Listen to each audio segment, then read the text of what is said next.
This is Philadelphia 76ers Now by Chat Sports. My name is Chase Sr., and no matter where you are, how you're tuned in, thank you so much for making today's show a part of your day. And what we're diving into, what we're discussing, a deep dive into Bleacher Report's top 3 76ers trade targets, which players make sense, if any. And we're going to discuss that here coming up around the corner. Before we start, show us that you know ball.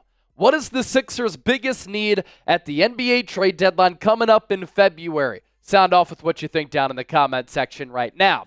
As for those Sixers trade targets, I like Corey Kispert coming out of Gonzaga, and he's put up some really good shooting numbers so far throughout his career. It's always very difficult to measure what type of player a player is when they're playing on such a dumpster fire organization like the Washington Wizards. You have Simone Fontecchio, a forward with the Detroit Pistons, and then Keon Ellis, long and rangy, a guard for the Sacramento Kings. Here's what Bleacher Report had to say, and obviously we've been talking about this here on the show, so they echo what we know and what we've been discussing, and that is the lack of three-point shooting for the Sixers team. The Sixers ranked 27th overall in three-point accuracy this year, 32.1%. Myself and Chip could do better than that, and could use some more floor spacers. Corey Kispert lost his starting job with the Wizards this year and has struggled in a bench role, yet shot 40.2% from three in the 2 seasons before that. Fontecchio is another dead-eye shooter who's experienced a drop in usage after a big season, 15.4 points, 42.6% from three with the Pistons last year, while Ellis is making 42.1% of his threes for the Kings now. So what is the common denominator from those trade targets for Philadelphia? Three-point shooting. What's maybe the biggest offensive issue for the Sixers team? Three-point shooting. What is something that we keep bringing up here on the show where the Sixers need to get better? It's stroking that long ball. First, for Kispert, he has good size. He's never been a good defender. He does have some good bounce, though. He showed that at Gonzaga when he was able to throw down some dunks. 6'6", 224. And this year, he's averaging 10.9 points per game, 3.4 rebounds, 41.3% from the field. And even though he was over 40% from three in the previous 2 seasons, 2022-2023, 2023-2024, after being a first-round pick, you see the numbers here to my right, 31.3% from three.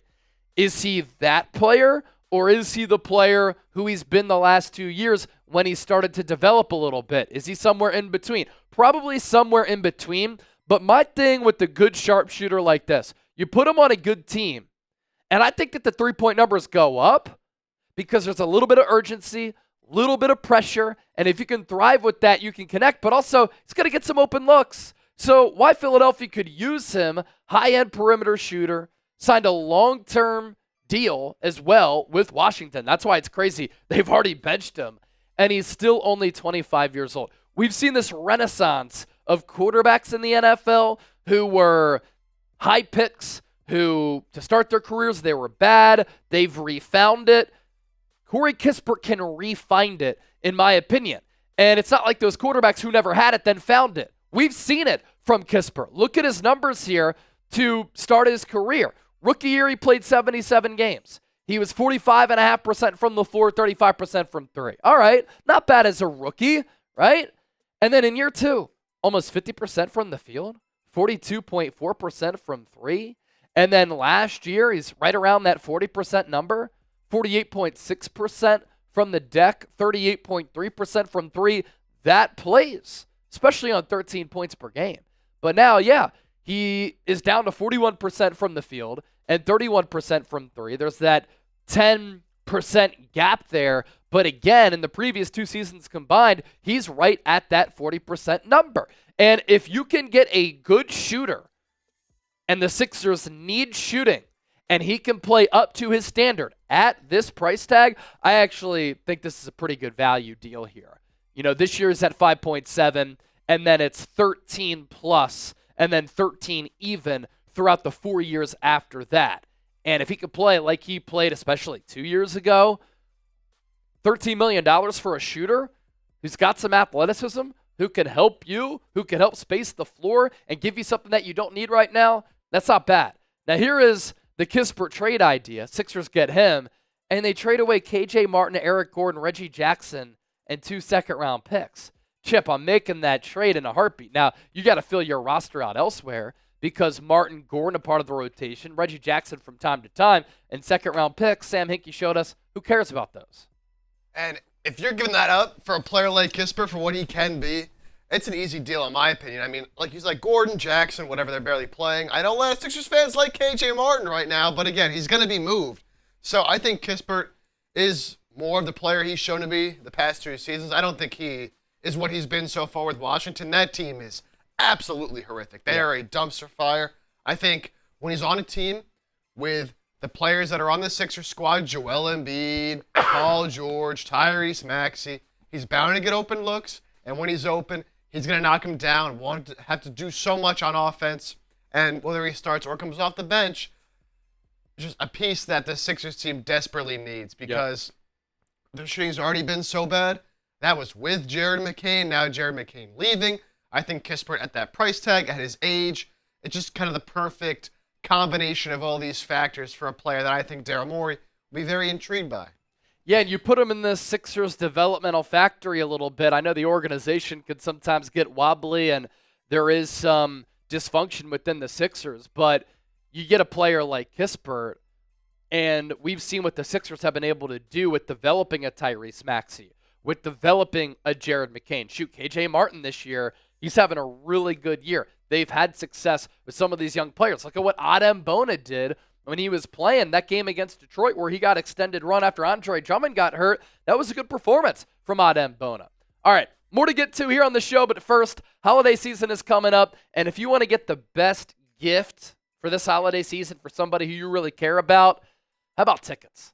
You can get tickets on Game Time to a sporting event, concert, comedy show, theater event, a whole lot more. Love the user experience here. You can see the view from your seat before you buy, so you know exactly what to expect when you arrive. And we're all about the holiday cheer. And how about cheering on your favorite team with some Game Time tickets? You know it's kind of a flex? You get tickets for somebody who you care about, then they take you, and you get to go to the game. Not too shabby. If you're a Sixers fan, chances are you're an Eagles fan as well. And if you want to go to Eagles Commanders in Landover, Maryland this upcoming Sunday, Birds can clinch the NFC East with the win. Plenty of tickets available. You get that bird's eye view as well. There are flash deals, zone deals, the Game Time lowest price guaranteed, where if you get lower prices elsewhere, Game Time will credit you 110% of the difference. So take the guesswork out of buying tickets with Game Time. Download the app, create an account, use the code CHATSPORTS, CHATSPORTS, for $20 off. Terms apply. First purchase only. What time is it? Game time. Next up here on the show, let's talk about Simone Fontecchio. I mean, what a name right there. And can you imagine what Philadelphians would be saying about a player like this on Sports Talk Radio if he ends up actually being a player? Yo, dude, the Simone guy. Daryl Morey got him for nothing, man. He is a sharp shooter, bro. He can hit it from Delco, Chester County. He finds twine, man. I mean, that would be incredible. Like, I'm here for that experience of just listening to the airwaves. This is a buy low candidate right here. And after balling out last year, Detroit Pistons, they hired J.B. Bickerstaff, and they've been a little bit better this year. And Fontecchio, he's seen his role production reduced. So the good news is Pistons a lot more competitive, giving good teams a run for their money. Looks as though they have a quality coach. The bad news is for him, he's not getting as many minutes. We did see a little bit of a player development path here. This year he's averaging 6.4 points per game, 39% shooting, under 35%. Last year he was at 10.5 points on 46% shooting, 40.3%. And then the year before that, first year in the NBA, he was around 37% from the field, 33% from three. And I'll tell you what, like, when he's on, he's on. When he's not, he's not. But the Italian, He offers certainly an intriguing skill set at his size of 6'7", 209 pounds, and a cool path for him. He was undrafted back in 2017. His contract also pretty affordable here. That's why we gave you the note of him being a buy low player. $7.6 million this year, and then $8.3 million the following year after that. So here's the trade idea for him. Again, you're including KJ Martin, who people on the show were saying, last week or the week before, he's untouchable. He ain't untouchable. And then you ship away a second-round pick too. So I like the Kispert trade the most here, Chip. But again, this is the buy low guy who's pretty much almost half the price tag of Kispert. Yeah, and again, similar to Kispert, like another player that has seen better production in the past, this season not off to a great start. So I think it's a good opportunity for the Sixers to swoop in on a guy whose value might be lower than it previously would be. We talked about Fontecchio a few times going back to last season. Still a player I think would fit well here. I mean, I think he can shoot up to 37, 38, 39% from three and a bigger body at that 4 spot. Some people, I could already see it now. People are going to say that they think KJ Martin's better right now than Fontecchio is. Most people just haven't probably watched Fontecchio play. Yep. If he is the player that he showed when he was traded to Detroit last season, that second half of last year, he was really, really good for them, averaging, again, like 16 a game, shooting 40% from 3. If you can get that player, man, that's a player that could be really, really valuable when you're trying to make a playoff run and a championship run. KJ Martin, much as he's shown, can't really do that. And if all it costs is Martin a couple seconds, I'm doing that all day. You get him for this year and next year. You get a player that has shown development, and at that 4 spot, spaces the floor. I think would be a perfect fit with the Sixers squad. All right, one more player to get to here. Good stuff from Chip. And to round out the show, we're going to talk a little bit about Ellis here. And Keon Ellis, 6'3", 175, kind of lanky, long arms. I think he's a pretty good defensive player. In fact, pretty elite defensive tools. Some really good instincts to his game. Has active hands. He's very disruptive. He's not afraid to get up in your mug. We showed you the numbers there just moments ago. He's been a pretty steady, consistent rotation player throughout his career. Does he put up great numbers? No, but he's more of that defensive savant, if you will, and will play with an energy like Patrick Beverley without the antics and give you a better three-point shooter. Throughout his career, 5 points per game, 46% from the field, almost 42% from 3. Those are really solid numbers, and he's a player who could help the Sixers' defense while helping them on offense. And this is another player here. I liked his game at Alabama. He's only 24 years old. And check out this contract right here. I mean, 2024, 2025, $2.1 million. That is the minimum. And then 2025, 2026, that's at $2.3 million.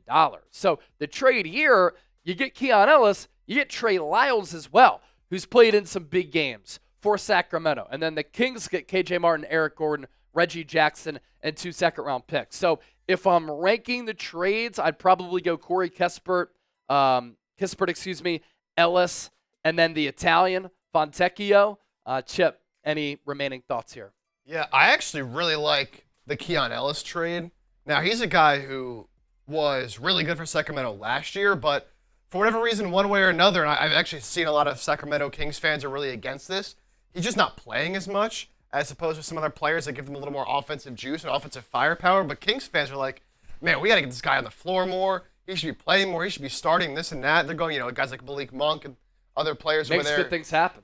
Yeah, he's a player that I think could start next to Tyrese Maxey while McCain is out, and gives you that, even though he's smaller, he's not going to be guarding all these big wings that you might necessarily be facing in the East, but just a pesky defender, man. Again, a lot of people probably haven't watched him play and don't know his game, aren't very familiar, but if he can continue to shoot 40% from 3, which he's developed into in his career, and still give you, maybe not all NBA level defense, but still a very, very high level defender, and again, all he's costing $2.1 million in salary. That's why you also get Trey Lyles, because you need someone to add up to the salary of KJ Martin. So even that as a throw-in, who hasn't been really any good for Sacramento, would be nice. But, man, Keon Ellis, very underrated piece. If the Kings are willing to move him to shake up their roster because, again, for whatever reason, Mike Brown isn't playing him over there, I would love. Keon Ellis is probably 1 for me. Close with Kispert, number 2, Fontecchio 3. But all 3 of them I'd be happy with. with a combination of KJ Martin, Eric Gordon, Reggie Jackson to upgrade this rotation. All right, so we disagree a little bit there as far as the order. And for Trey Lyles, just some info on him. Lottery pick back in 2015 by the Utah Jazz out of Kentucky. Plays a little power forward, some center, but more of a 4, 6'9", 234. And I'm looking at his numbers here. Like, he's been with the Kings the last 4 years. Averages about 20 minutes per game. He'll give you 5 to 10 points per game, active on rebounds, and is a smart player as well. But you also get some size in that trade package as well. So pick one. Are you going here, or here? Type CKSFKE. Let us know. And don't forget to hit that sub button.